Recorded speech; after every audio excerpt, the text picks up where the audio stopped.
Graduated elementary, I just turned 13. A guy pulled up, white t-shirt on, ski mask, all you hear is boom, boom, boom, boom, boom, shots fired everywhere.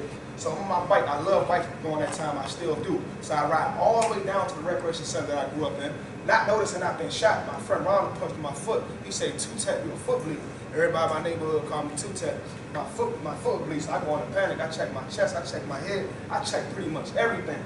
And so from that day forward, I knew I had to get my life in order because I wasn't moving right. I was sliding down a slippery slope. I wanted to be in the streets. I wanted to sell drugs and be a rapper because that's all I saw. And school, a lot of my friends dropping out of middle school. You know what I'm saying? So school just wasn't my thing. I could just easily do that.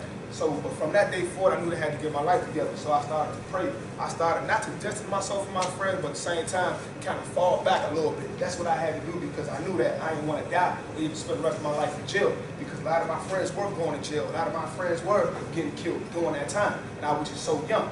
So I started to, get my life together, started to pray, started to, distance myself from some of my friends and just get myself together. So now I'm on in middle school, 7th grade.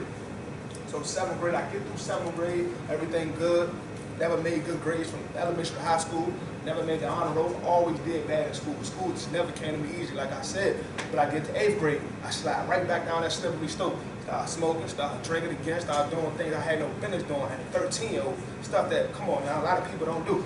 So during that time. So one day I'm in class, it's a health aid class, 2nd period.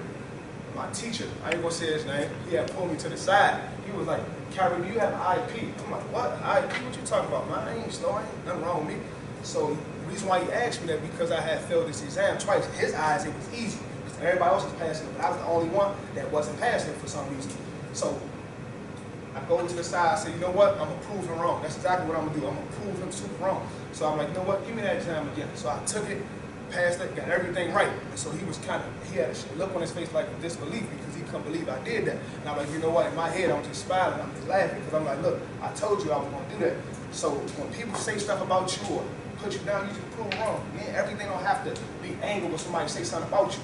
Sometimes in life we let everything somebody say get to us, but we shouldn't even pay that stuff no mind. Because people gonna talk all the time, but you gotta make sure that you rise above it. Because sometimes people just do stuff to you or say stuff to you just to get a reaction. But you gotta be strong mentally and just get through that. Y'all feel me? Okay, y'all feel okay. All right, cool. Yeah. Cool. So now I graduated middle school, now I'm on to high school. So I get to high school, right? I'm at school with all my cousins, so I'm feeling good, I'm showing off. I'm feeling myself, as they say. 9th grade, 10th grade, I went to Woodrow Wilson Senior High School, which is now called Jackson Reed. I get there, all my cousins in there, people from my neighborhood, people I know from other schools.